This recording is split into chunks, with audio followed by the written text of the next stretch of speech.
And so for someone to come around and stand on a soapbox and give you platitudes of you just got to change your mindset and do this, it doesn't help anyone.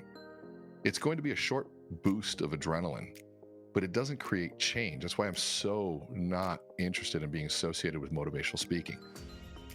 Welcome to Get Real 411, the podcast where real experts give real advice on all things real estate. I'm Jamie.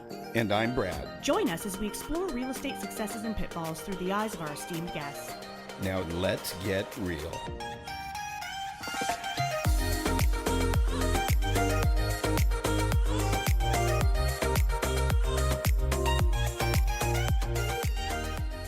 We're so excited to be joined today by Rene Rodriguez. Rene Rodriguez, an absolutely amazing industry professional and icon, author of Amplify Your Influence, CEO of Valentum, sends out the Neuro Innovator newsletter. If you're not subscribed, I suggest you do. It's a great read. And host of the Neuro Side of Influence podcast, Neuro Side of Influence and Leadership podcast. Rene, welcome. Thanks for having me. It's great to be here. It's great to have you. I'm obviously a little selfish because I'm a student of Amplify myself, so I was excited to get a chance to talk with you today. I want to get right into it because I know that a lot of loan originators, real estate professionals, folks in sales roles, let's be honest, it's been a challenging year for a lot of folks. And a lot of these folks are out there in the market, having conversations and trying to get as many at-bats as they possibly can. One of the things that is a cornerstone of your teachings has been to know your audience, but moreover, to connect with your audience through storytelling. Tell us a little bit about why that is so important. Well, I think I'm going to take a different approach to it than what you might even be expecting. Because I think storytelling, when we talk about that, people think story time around a fire. Yeah, that's storytelling. But storytelling is about managing a narrative and creating a narrative. And why is narrative important? We function and create reality based on narratives. So narratives are constructs of reality. It's the story we tell ourselves, right? Right now, I'm on a podcast with you guys. And that the importance of storytelling is that it puts context around situations. It helps us understand and put meaning to this. And so you started off with a narrative. It's been a challenging year. That is a narrative. I choose a different narrative. I go, this is normal business cycle shit. I was bullied as a kid. You know what? Awesome. It made me more compassionate. I've lost money. I've lost my entire business. That's part of the cycle of life, wins and losses. This might be a year of difficulty. And so to me, this is normal life. We just came off of something that was la la land where you could breathe and sneeze and get business. Now we got to work a little bit harder. Cool. And here's the other narrative to that I choose, which is those that are lazy right now, those that feel entitled in any sense of the word will not survive. And you know what that's going to be for them? A magnificent lesson for them. And the one that they probably need, because guess what? In my life, I have felt entitled and I didn't work hard on for certain things. And guess what? Things were taken away. And then I go, oh shit, I better work hard next time because I don't want that happening again. And so, but those who have been there and understand that, they're going, okay, this is just going to be a tough thing. I just got to ride this out and I got to push harder this time. That's a different narrative. And so for me, the words that come out of my mouth are so critical because they become the narrative and the narrative becomes my reality and my reality determines how I behave. And so for me, I just don't say those things. So that to me is storytelling. What I just did was tell a story, created a narrative. What's going on? Some stories are, I remember when I was a kid and growing up. Yeah, that's storytelling as well. But so is this. So I think it happens in a lot of different areas. So Rene, look, storytelling, it's part of business. And what I think about when we talk about storytelling are two things. One, telling a story of where you're headed so that you can give somebody else, for example, a pitch, right? Pitching for investment. You want to tell a story so that they feel they're part of it, they can feel excited about it, and be willing to give you an investment. The other is the story of your life, your business life that got you where you're at. They give them the confidence to maybe make that investment. I think a lot of people get insecure about telling their story, right? Maybe they're ashamed of it. Maybe things didn't go the way they wanted it to. They're a little bit older than they thought they would be to achieve a certain something in life. What would you tell somebody like that maybe isn't confident enough to tell their story? Well, I think that we all go through that process of really wondering. I think we all go through that process of really wondering if our story is meaningful. Because when you're living your story, which is living your life, we forget, because we're in the experience of it, that this is a story unfolding. This just becomes our daily life. I'll be able to tell the story of being on your podcast next week, but right now I'm just living it. And so I don't see it from that perspective. So I might be pulled on the emotional ups and downs of, as the story unfolds. But when we think about that concept of saying, okay, well, one, most people don't think their story is very valuable. And we think it, and the reason we don't is because we just lived it. I've heard people that had tragic stories and like, well, nobody wants to hear that. And I'm thinking, what are you talking about? That's incredible that you survived that. And the sense of humility, and also the sense of sort of the perspective, it was just what I lived. And I think we underestimate our resiliency as people. We underestimate the resiliency of kids. They go through horrific situations and come out great. Now, that doesn't mean that there's trauma and things like that, but who doesn't have that? Who doesn't have that? It's what we do with it. There's no way to avoid trauma. There's no way to avoid tragedy in life. In fact, I tell my kids, I said, you know what, if happiness is your goal in life, you're going to be greatly disappointed for 99% of it. Most of Right. life isn't happy. Most of life is a grind. Most of life is a push. Most of life is overcoming challenges and adversity. And that's awesome if we learn to tell that story. Because if you look at all of the things, Jamie, who you are in your story, you were made through the adversities and the challenges you overcame, period. And the same goes for you. It's like all of those things made us who we were. And so when we're in those moments, it's going to be sad. It's going to be hard. Feel it, embrace it. Let it make you more compassionate. Let it make you more empathetic. Let it make you stronger, and let it and question, who are you in those moments? I mean, there's nothing more beautiful than an ego that humbling. Saying, okay, well, God, I messed that one up, and go, okay, but now can I be a good person through this? So I think in those cases it's easy for us to forget the power of our story. And that's where I think we mature, in the sense of saying, okay, Yes. it's not so much for me, but I need to share this story because maybe somebody else needs it. And so I need to move from myself into a servant mindset.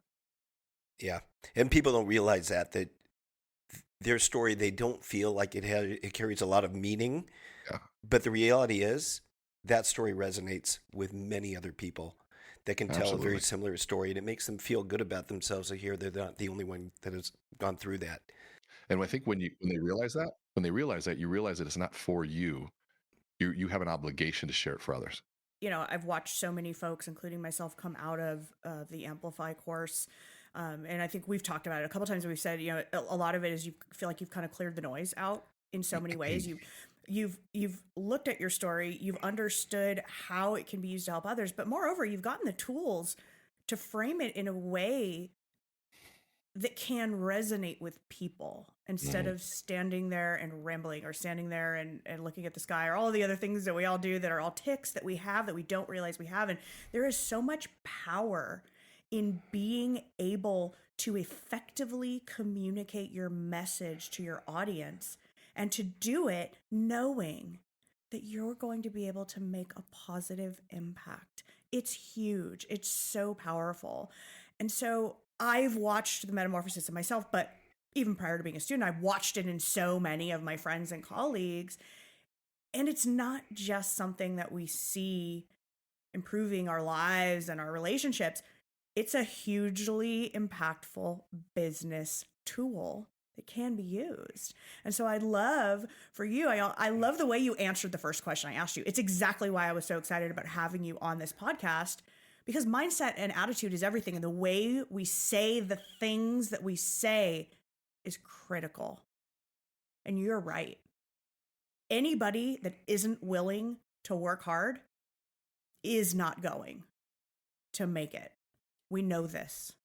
But those that are deserve as much guidance as we can give them. How would you tell those people that are in the grind right now, working it, consistently putting in the time every single day?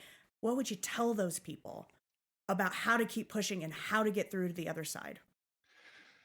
I would say that the vision of outcome is going to be your friend, the vision of hope, because so really what we're in the search for is dopamine. Dopamine is sort of the thing that our body is moving towards, and dopamine's been misunderstood by a lot. They used to call it the reward hormone or neuromodulator, if you will.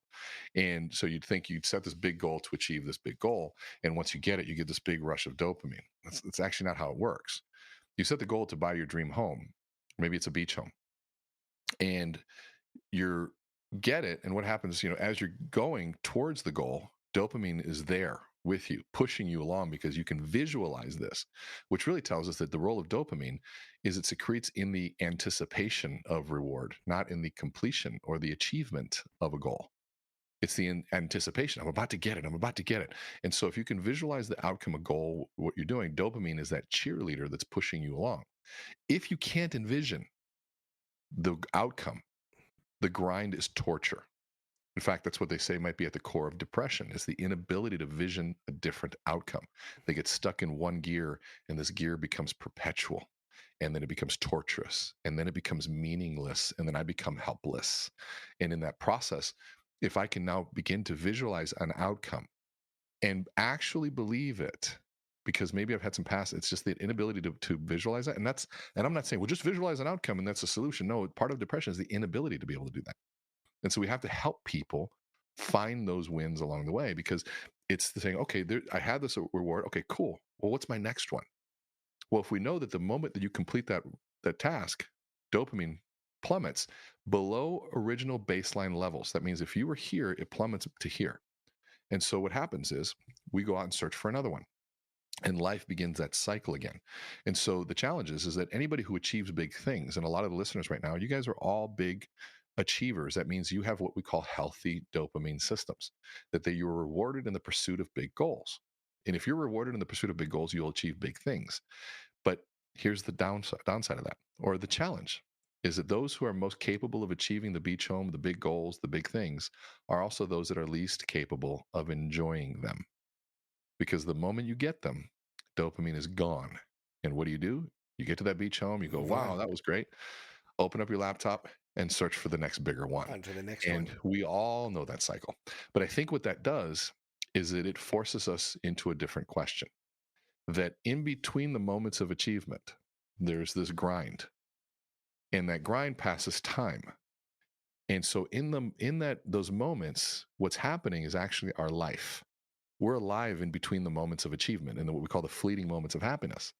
And so I better ask myself, am I a good person? Am I doing good things during that time? Am I good in the grind? Am I a positive influence when I'm suffering? Am I somebody that is inspiring and creating hope? Or am I spreading negativity? Am I the one perpetuating the doubt? Am I the one talking about this market sucks? Who are you during that time matters more. In fact, I'd venture to say that the how is more important than the why here. The why got a lot of fame. It's also greatly misunderstood.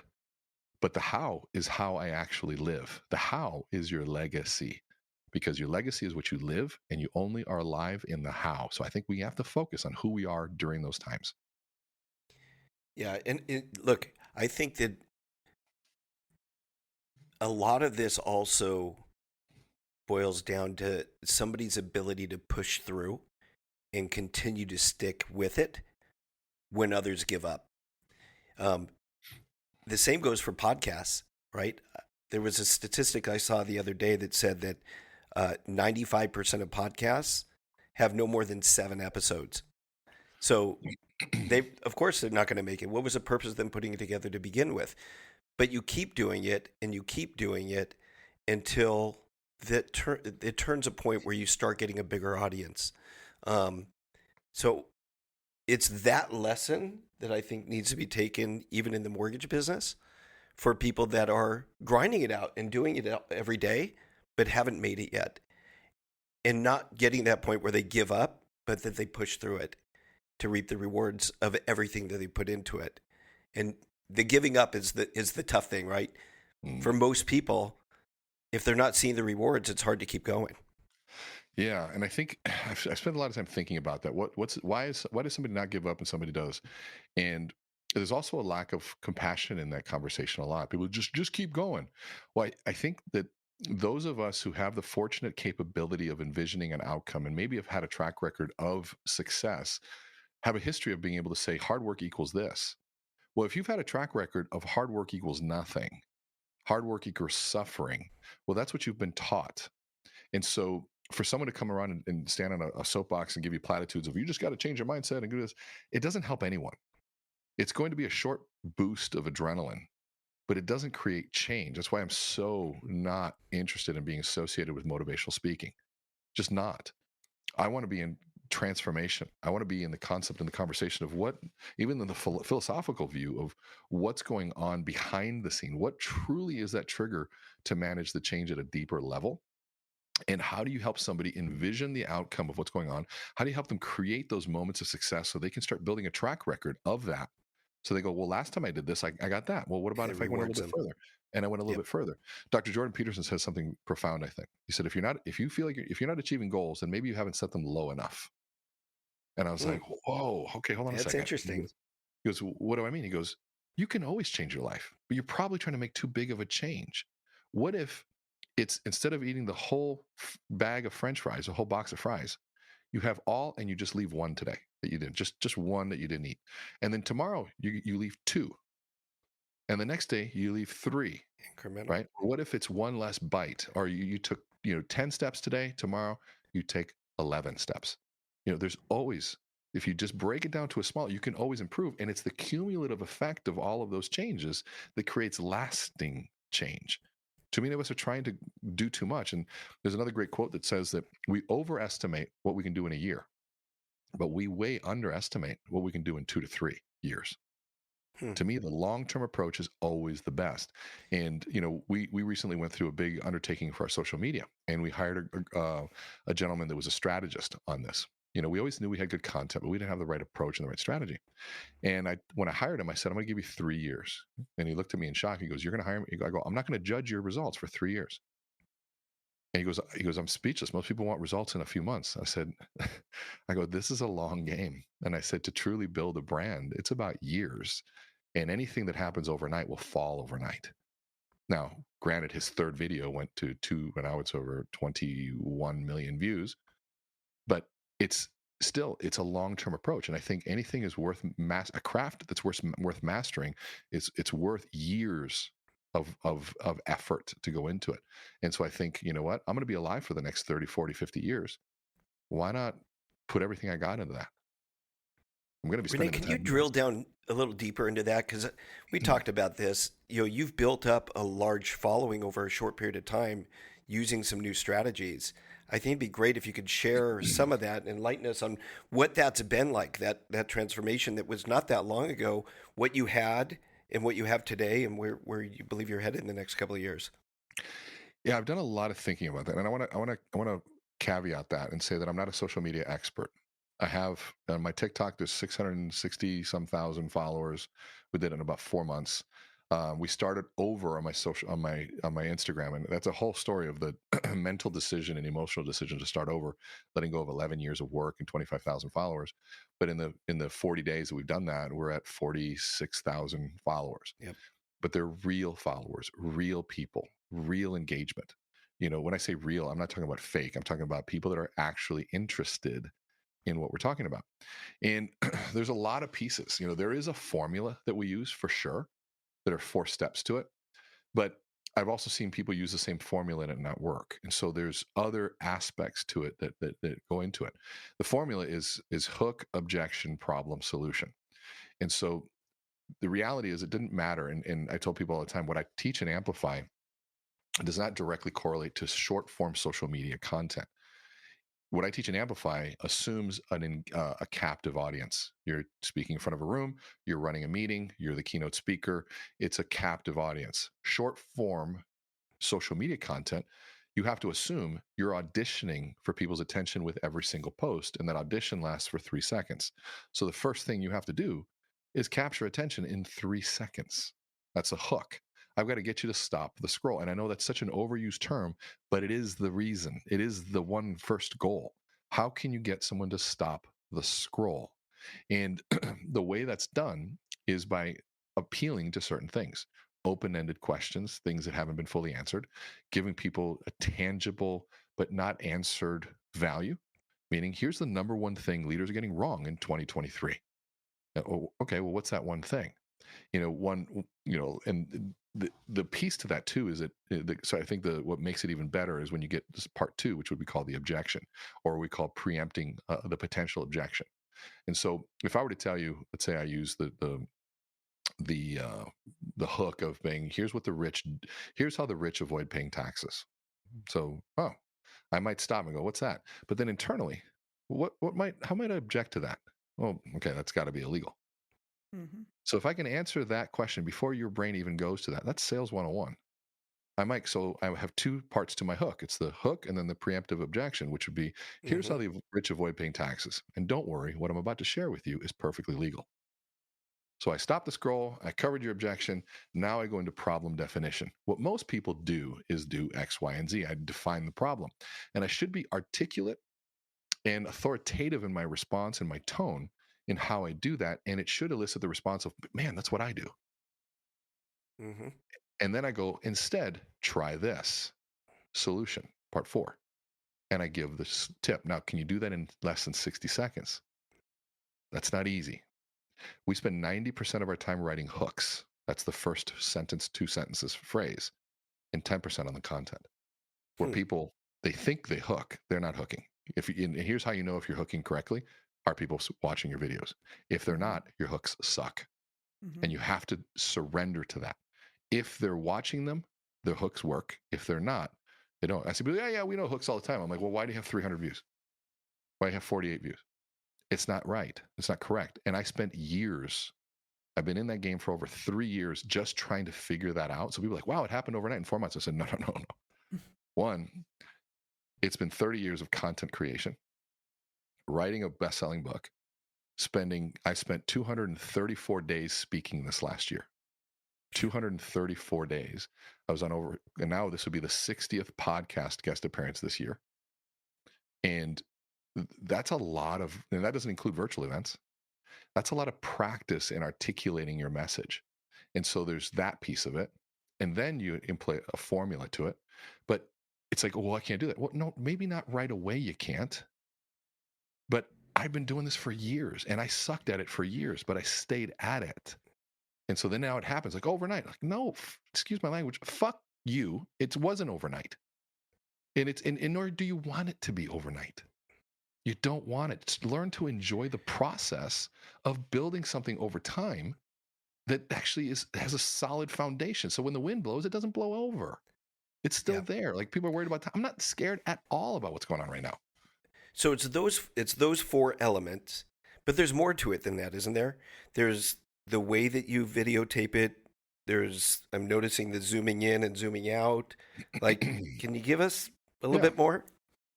So you have to have the right creative behind it, right? Brad Lee talks about his content flow. One is you have to have a source. If you don't follow Brad, you got to follow him. The guy's brilliant. You know, he comes across harsh on his social, but his social media strategy is brilliant. First, you got to have a source of content. So right now, you guys are creating your source, which is this. Every time either of you speak, you should have a camera on you that covers everything you say.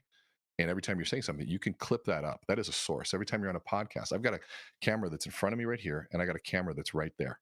And this camera is a voyeuristic camera. It's like capturing me as I work. So I've done 3 podcasts today. That means I have 3 hours worth of this that I'm doing right now. And so then all I do is I take that chip and I hand it over to somebody. And that team then goes and they mine it for content. They mine it in the sense of what's trending, what's working, what's within Rene's brand. Because there's a lot of things that are trending, but that aren't part of my brand and we don't put them out there. Sure. There's a lot of things that would capture attention, but there's a strict rule and they hate me for it. If it's not part of my brand, I don't care if it's going to get a lot of content and conversation. I don't want it. Like sometimes I'll do things that, out of context sound pretty bad. Like, fuck you when I said that, right? Like they'll, some people will take that and put that as the hook. And, it's just not how I always want to come across. Now, that may come across good. I don't know, but they know, like, for example, I lost 40 pounds, 40, 50 pounds, something like that. And, the creative, they went there and says, what losing 100 pounds did to my perspective. And I called them up furious. I said, 100 pounds. I said, remove that shit now. Well, I thought, wasn't it 100 pounds? I'm like, no, it was like 40. It was why I just did a little creative freedom. I'm like, no, I just remove it. So we took it down immediately. It had like already 10, 12,000 views. And it was within the first hour. Remove, Crazy. right? Not worth Yeah. it. So we reposted it and put the right number. Did it do as well? Nope. But was it in line with integrity? Yeah. So I feel a lot better about it. And so protecting that piece. So capturing the content, capturing is one thing. And then having a team. Now, the same team that did that is genius because they're the ones that capture all the other stuff. And you have to edit in how today's world is. It's in short clips, removing as much of the space as possible so it still sounds natural, but keeps it moving. The cuts, jump cuts in, jump cuts out, keeps the eye engaged. This is all basic psychology. And in today's world, of course, using sounds that are trending, you'll hear a lot of the text message sound, bing, that because Okay. that triggers dopamine for us, by the way. Mm-hmm. Because what's the anticipation of reward? It could be a good text. Yep. It could be a good message, and so that ding triggers dopamine immediately. And so if they ding me during my talk, I'm getting dopamine from the message, no matter what it is. So I'm creating that association. Interesting. So they're using all sorts of stuff. So the editing matters. You have to have a team that's done it. So this is the team you hired that's doing this? Yes. I hired a team that also lives it. How did you find them? Well, so here, I'll explain that in a second. What I mean by living it, I've had a lot of people say, well, I'm a social media coach. And I say, great. Let me look at your social media. Well, I'm like, here's the thing. Whether or not it's true or not, you might be talented in the world, but if you've got 400 followers and you're a social media coach, it's not working. You haven't lived this. Because trust me, I know what it's like to spend years putting hundreds of thousands of dollars into video and getting 48 views. Mm-hmm. I know what that's like. And until you understand and you can show me that you've done it, I'm not listening. Also, check your social media people for purchased followers. If they've got 25,000 followers and their videos are in 100 views, they don't have 25,000 followers. They just don't. And, there was a time where a lot of us made that mistake. I didn't consciously make that mistake, but we had a group that ran our social media and they put us in part of a campaign to get attention. So we didn't buy followers. We bought attention just like an ad would. So we got a bunch of followers that never engaged. And so my views would never go anywhere. That's why we started over. I said, I want to just start from scratch and I want to know if this process really works. And shit, it worked. And so vet out your people. The guys that do my stuff, they already have 150,000 followers personally themselves. And so I'm like, okay, these guys get it. And I've watched them do it over and over again. So yeah, there's a lot. Did you find them in an ad or how did you locate them? So you guys probably know Neil Dingra, Neil Home. So Neil is I've been friends with his family for years. So I've known him before he was Neil. And when he started over, because he did the same thing, 2.5 years ago. And he said, I'm starting over. I'm like, dude, why would you do that? He goes, no, I want to try this formula. I want to do this organically. And it was just awesome. And I didn't pay attention to him for a whole year. And during that year, he grew his following to over 100,000 followers. And when he was about 90,000 followers, I said, all right, we're going to do 3 videos together. Because the whole time he'd been begging me to do something. I wasn't listening. And he said, we're going to do something. You're going to do 3 of my videos. And if they do better than my other ones, I'll put you on my AmpCon stage. He said, bet. We did 3 videos. They were in the 1,600%, increase. It was just insane. And I'm like, okay, sold, put you on there. And so through his network, I found Mo Ishmael, who's ridiculous. You could try to hire him. He's too busy. I mean, this guy he's a unicorn in what he's doing. And it's not in, he's got an editing team. It's his ability to look at what's going on. Just like Neil, what makes Neil so good is his ability to know what's trending and his ability to take what's boring and make it interesting. And so he takes mortgage information, makes it very interesting. He takes market and economic information and makes it interesting to the consumer and has a mass appeal to it. And those of people that, well, it's just basic stuff. I'm like, yeah, it's basic, but it's understandable and approachable to people so much that they'll actually watch it. That's the difference. And so you got to have a strategic approach to what the consumer wants, not a way to show off your knowledge. And there's stylistic things, in terms of approachability, tone of voice. Now, you'll hear Neil talk about having a stance on something, be more polarizing and saying, this is what I believe, and taking a stance on something. And that tends to drive a lot more attention too. So there's a lot of different things, but just, I tell people, get in a game, start learning, start making mistakes as soon as possible. Yeah. Mistakes are the best way to learn. My music teacher used to tell us to make big mistakes. Don't make small ones. They're not worth it. So I heard Renee bring up Brad Lee, which brings me to a conversation we were having about a quote. I did. About mind. stupid questions. Renee said there are a lot of people asking stupid questions out there, but stupid questions are an opportunity to give rich answers. Give us an example of how people out there listening could take a stupid question and turn it into a really rich conversation of value. Well, I think that, we call that the question trap, right? The question trap has three components to it. One is that you have to understand that most people don't put much thought into the questions that they ask. And, how are you doing? Oh, I'm good. Good. It's sort of this robotic thing that we all go into. I fall into it as well. We all do that. Another one would be, so who are you? What do you do? What makes you unique? And those questions. And I'm trying to figure out really how do you add value to my life and business, depending on the context, right? Or I'm just trying to pass time and connect in some way, shape, or form. I'm trying to get to know who you are. Another one is, what's your rate? God, what a horrible question. And here's why it's horrible. It's horrible because it's sad. And it's sad because if they're asking what the rate is, that means they don't know what else to ask. And you guys know this better than I do, and the listeners know this better than I do, that the rate is so irrelevant in what's going on. The value created is the conversation. Rates are going to go up, and people make money no matter what the rate is. Now, will rates make it harder? Will you get the easy deals? No. But so what? That's why people that came in and started during this, booming time are ruined, because they're going to go, wow, this time sucks. So no, this is actually normal. If you can withstand this, I know people that are saying, well, I'm going to wait for the next money grab. That's what they call them, right? And because they can withstand these times, and not only withstand it, they can still thrive in times like this. And then when rates drop again, they're going to go in and they got better systems, they got more money, they've got more scale, and they're going to go in, they're going to grab all the deals and go retire. And so those aren't normal business times. These are normal business times. Notice I'm also setting a narrative. And so that question of, what's your rate, or what does it cost if you're a real estate agent? What's your commission? Who cares what the commission is? How soon can you, what value can you create to me? How can this home help me contribute to my long-term wealth? Those are great questions. And so you may be asked what the interest rate is, but you got to be able to ask in a rich manner. So somebody might say, so what's your rate? And here's a response I might give. I'm sorry. One, you got to be really, the tone of voice. Jamie, why don't you role play with me on this? You'll be asking me rate, and I want you to pay attention to the tone in which I answer the question, and also the timing of the interruptions that I engage in. Okay. So you ask me, so Renee, I'm the loan officer. You're the whoever consumer. Okay, Renee. What's your rate on a 30-year fix today? Oh, that's a great question. So Jamie, are you looking for a quoted rate or a locked rate? What's the difference? So I was going to ask you, are you familiar with the difference? I don't know. I was on Bank of America's website. I saw a 5% rate today, no cost. Awesome. If I'm going to make one more question and assumption, I'm assuming you're looking for a rate that you can actually calculate a payment. Is that correct? Yeah. I definitely want to know what my payment's going to look like. Awesome. So then what you're looking for is a locked rate. So let's pause there. So notice there are three things that just happened. She asked a question. I responded instead of defensively, positively. Awesome.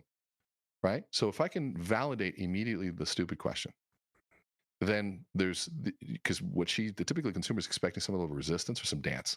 Awesome. Are you looking, I'm going to ask a question. Are you looking for a locked rate or a quoted rate? And I know it's my rate. There's this positive, this upbringing, this brightness into the voice. And because I'm already moving forward, I want to answer your question. I want to make sure I answer the real one. But I'm also asking a question that I already know you don't know the answer to, but it's also educating you that there's a difference. There is a locked rate and the quoted rate. And you and I and everybody listening knows that quoted rates are bullshit because they're going to change. And so when I get back to this, like, and then she's going to be like, and then I interrupt right there. Are you familiar with the difference? Not like, are you familiar with the difference? Not condescending, but are you familiar with the difference? Well, actually not. Make it safe for them to say, no, I'm not familiar. That's the thing. You have to make it safe. And that's, you have to create, like, it's open and validating, and so you're coaching them. Say, no problem. Actually, most people don't know the difference. This mortgage industry is wild, let me tell you. And so the difference is a quoted rate is anything I say right now and anything anybody you call can say right now. But a locked rate is the only way you can actually calculate the actual payment. And you can't lock the rate without a few things happening first. And so if we want to get to a locked rate so you can calculate your payment, would you mind if I ask you a few questions? Sure. Wonderful. So now I've moved on beyond that. And so bad question, rich answer. I've educated them. I've kept them in the loop, but I've also told them what's really going on. And I It's trust very you a good. lot more because you asked me questions that the last 3 people I called didn't even think to ask me. So now you've got some credibility. And I feel like if I'm going to ask somebody about payments and what I qualify for, this person sounds like he knows what he's doing. He Yeah. doesn't make me feel stupid. Yeah. Yeah, that's Absolutely. fantastic. That's very good. I've had over the years has originated a lot of loans, and when people ask that question, I tend to educate them. Not quite as eloquently as you did there, but I first point out that asking that question is very similar to asking what the weather is like in the United States. There's no way to answer that. I've got to know, where do you live? What time of year? So I've got to ask you a few questions before I can give you that answer. Do you have a few minutes? Love it. And that's how I get into it. But that was very good. That was worth the price of admission right there. Yeah, it's really about, what is it about, right? Connecting with people, and the difference between an order taker and a person that doesn't get to the why behind the question. What does a home buyer really want? They want to know if they can afford this house. That's the Yeah. bottom line. It's our Yeah. job to figure out if they qualify for it. They want to know if they can afford it. What's the payment? What am I writing a check for, or drafting to a bank every month? What is it? It's our job to tell them. It's their job to figure out if that's doable for them or not. And with rates being moving targets, it's all about the education piece of it, really, for all of us. And that's what we tell all of our team members here at the mortgage company. Renee, I'm curious, how did you actually wind up being somebody that advises in the mortgage business? So what's interesting is that the mortgage and real estate dominate a lot of my social media, but my clients extend far beyond that. And so, like I think I spoke at 5 or 6 Vistage executive summits. Vistage is the largest consortium of CEOs in the world. So there's, you get 500-600 different CEOs, all different industries. 3M was a client for a long time. Cargill, the largest privately held company in the world, is a client currently. So we work with all sorts of clients. But back in 9/11, we lost the week after 9/11. We lost $1 million contract, and I had to fire 25 people. We were doing 55 workshops a month across the country at this point. I had 37 consultants doing this work, and we were rolling. I mean, it was crazy. And right after 9/11, oil prices went up, and in manufacturing, the oil prices go up, the cost of manufacturing goes way up, and they have to cut expenses, SG&A costs, all that stuff. And one of those big costs would be training. And we were $1 million expense that they nipped right in the bud. And that was all our cash for the next 8 months. So I had to fire 24 people in a day. And these were very close friends, people that were like family, that worked together for a long time. Very, very hard day. And I remember at that point going, okay, so here I'm the CEO of this company that's nothing now. What am I going to do? And I remember back to a conversation when I was 18 years old, after I got cut from the basketball team.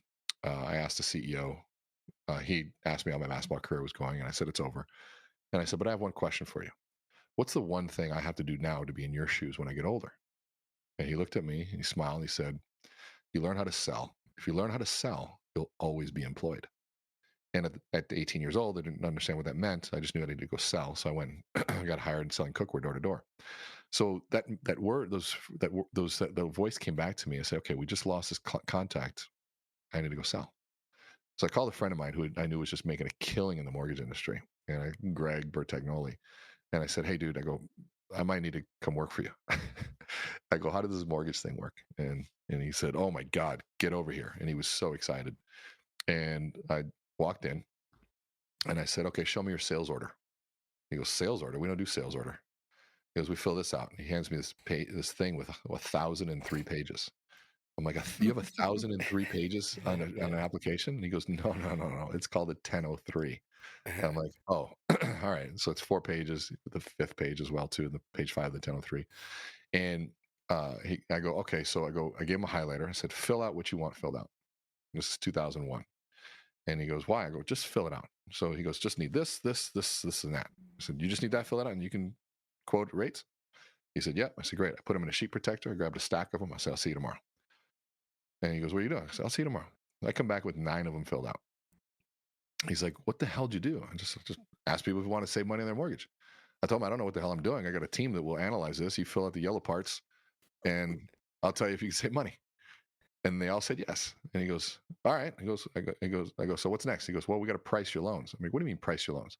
Well, we got to choose the interest rate. I'm like, you can choose the interest rate? He goes, I thought bankrate.com said that. And he starts laughing at me. He goes, no. He goes, follow me. Now, granted, this is the time they were paying commissions. And we were a broker, by the way. And he said, he was promised me an 80% commission. And so I'm going, okay. He gets there and he goes to the fax machine, pulls out the big thing with all these numbers. And I'm just like, what are all those numbers? Like, 0.375 percentage. I'm like, what the hell does that mean? He goes, let's grab your first loan. He grabs it from a buddy of mine. It's $978,000 loan. And he goes, why don't we price this at 2.75 on the back and 1 on the front? I'm like, what do you, 2.75%? Dude, you promised me 80%. I go, see, I knew I couldn't trust you. And I'm just mad at him. He's like, Rene, calm down. I'm like, no, dude. He goes, and I go, back of what? I don't know what you're talking about. If you haven't been in the business long enough, you know what I'm talking about. Yep, that's right. But he goes back and he goes, get your calculator. And I said, okay. Grab my calculator. He goes, $978,000. I type it in. And he goes, multiplied by, we're going to go 2.75 on the back, yield spread premium, plus a 1% origination fee. I'm like, I don't know what the hell you're saying. He goes, just 3 times 3.75%. Yeah. He goes, 80% of that number. I'm like, you're going to pay me $37,000 for filling out that sheet of paper? He goes, welcome to the mortgage business. Mm-hmm. And the rest is history. And so that is how I was introduced to it. And very quickly, I realized I did not like being an originator, but he had 60 loan officers that weren't trained. They were all order takers, as Jamie's talked about. And I said, what if we turn these guys into salespeople? And he said, love it. So I came up with 27 courses. We did one every other week. First time 4 people showed up. Took me 2 weeks to do it. They said it was crazy. Can I do it again the next week? 10 people showed up. They said, can I bring our realtors? 20 people showed up. Within 6 months, we have 110 people standing room only doing these courses. And all I did was write down the things I'd learned in selling. And 7 months into it, a friend of mine by the name of Eric Mitchell comes up to me and he said, you changed my life. You made me sign a contract to lose weight. We did a course called Overcoming Procrastination. I lost 25 pounds. I had a heart attack 2 months ago. He goes, you changed my life. You saved my life. And I want to repay the favor. I'm like, you don't have to. He goes, no, I'm going to repay the favor. He goes, have you ever heard of Barry Habib, Greg Frost, Todd Duncan, Tim Brahim, and Dave Savage? I'm like, no. He goes, well, I need you to be the 6th one up there. I'm like, I have no idea what you're talking about. He said, well, you're coming with me. So he brought me out to meet Tim Brahim of Loan Toolbox at the time. We hit it off and I helped design business plan 2008, was on stage. And so that was kind of like my big sort of entry into the mortgage industry. I love that your story begins with doing the right thing for people. And that by doing the right thing for a person, doing something that you had no idea would wind up impacting them personally, that they came back and said, let me do you one. And the next thing you knew, that speaks to the importance of relationships and being a good human being. And I've been really blessed to personally experience a lot of that over the last few years of my, my career and my time in this industry as of late. And so it's just, it's really cool to see other good human beings out there doing good things, all the way back in the day. And even now I see you do it all the time. I see you give of yourself to people all the time. Very few times have I ever seen, a person who is as visible as you are be as giving of themselves as you have been to others when they need help. And I just appreciate knowing you, brother. I really do. I appreciate that. I tell people, somebody said, well, I appreciate you coming today. So there was a keynote. And I'm like, you appreciate me? I said, you know how silly I look with an empty audience? I appreciate you being here because I've been on most of my stages have been to empty audiences and I don't forget that. Well, I'd like to get into just one more subject before we wrap it up. So we found out, how your business career started. It started with the ending of your basketball career. I assumed because you were 100 pounds overweight at the time. No, that wasn't it. No. But how So I did you? gained the weight after that. Okay. Well, the coach says, Renee, you're gonna have to lose weight. You're off the team. Um, how did you get into neuroscience? Mm. So now it would have been over 30 years ago. Yeah, it would have been 1992 or 1. My mother had me look in a room and she said, Renee, what does everybody here have in common? And I looked around, I couldn't figure it out. She said, Renee, everybody here has a brain. And if you can understand how the brain works, life, business, relationships, everything becomes easier. And the idea of understanding how to communicate a difficult idea and how to sell a difficult idea was something that was always intriguing to me. My mother would talk to me. She says, Renee, the work that she did, she was a former nun. And she said, we're getting people to understand things like emotional intelligence before it was even out. I mean, we're getting people to talk about emotions. And when I graduated college, I went to school for behavioral neuroscience. And so it was actually 17 years old. So it was even more than that. And she did that. I went there to understand. And I remember my dissertation was on human emotion. And there was nothing written. People didn't understand emotion. Emotion is a normal conversation now, but back then nobody wanted to talk about emotion, especially in business. There was no research on emotional intelligence. There wasn't any research on what's happening with employee engagement and how the emotional leader and servant leader. None of that shit. It was just like Jack Welch, cut the bottom 10%, and good to great, get them right on the bus. I mean, it's just not good business books. Sorry for those that love Good to Great. You probably read the first chapter, and if you read the first chapter, you're going to quote me on getting right seats to the right bus and all that stuff. But can you implement anything in that book? No, you can't. Right. Because it's just a historical documentation of things you can't replicate. But now, interesting book, absolutely. But anyways, I digress. But back then there wasn't anything on that, and so for me, I wanted to study that, and I was always fascinated with the application of the neuroscience. I wasn't smart enough to be the researcher. I could understand it. I could read the research and I understood the brain and I understood its effects, but that wasn't my passion. My passion was, so what does that mean to me? How can that help me close this next deal? How does it help me resolve this conflict, communicate a little bit better, stand a little bit taller, be able to talk to that girl a little bit better? What are the applications of this research? And that was my relentless passion. Amazing. I think that's amazing. Your mom was a former nun. Mm-hmm. Yeah. Thank God she's not anymore. Huh. Thank God she quit for my Very sake, right? interesting. You're right. Yeah. That's right. He's got some amazing stories. I bet. This one. He does. Yeah. He definitely does. Awesome. Well, I've really enjoyed the time we spent together, Renee. So have I. It's been amazing. Thank you so much. Any Pleasure's final mine. thoughts? No, I think, one, thank you for what you guys are doing. I think that this industry right now is the time to lead. Right now is the time to push harder. Right now is the time to communicate more. Right now is the time to do this more often. I'd say do this twice as many times as you want to. Keep the conversations going. You guys are setting a narrative each time you do this. You guys are controlling and helping, even if it's just one person, push harder, communicate more, make more phone calls. Figure out if you are down about the market, then figure out a way to turn that around for yourself. If you want to set the tone for the room, you got to set the tone internally first of what that is, because you're going to set the tone for the room is what you feel inside. We are all transfers of emotion, whether we want to be or not. And so pay attention to who we are, what we think, and be careful of what you say, and be a loud voice of possibility right now. Be a loud voice of reason. Help people have perspective in times like this, because right now perspective is going to keep them going. So don't give in to the media and what they're doing. Don't give in to anybody who's saying that now is going to be, whatever. And be okay with suffering. Be okay with a little bit of tough stuff. We suffer in the gym so that we feel better and we live a longer life. We suffer in the kitchen so we can be happier. Suffering is the way to success, period. Yeah, we very passionately do that with our team and help them to focus on the good things so that when we emerge out of this, they're that much stronger. Amen to that. Final question? Time. Yeah, it's seed planting time. Final question. Ooh, what would you tell 20-year-old Renee if you had a chance to have a talk with him? Save more money, work out harder, and eat better. Very good. Love Very that. good advice. Yep. Seriously, it is literally that simple. Very simple. It is very simple. That's right. Very good. Well, thanks again, Renee. Thanks, Renee. It's been our pleasure. I'm sure we'll talk to you soon. Thank you, guys. I appreciate it. It was an honor to be on here. All right. Get Real 411 is hosted by Brad Rice and Jamie Cavanaugh, produced by Stuart Gelin, and recorded live from the AmeriFund Home Loan Studio in Simi Valley, California.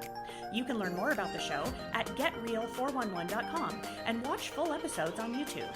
If you're interested in being a guest on Get Real 411, email booking@getreal411.com. Please subscribe, rate, and review us on Apple Podcasts, Spotify, or wherever you get your podcasts.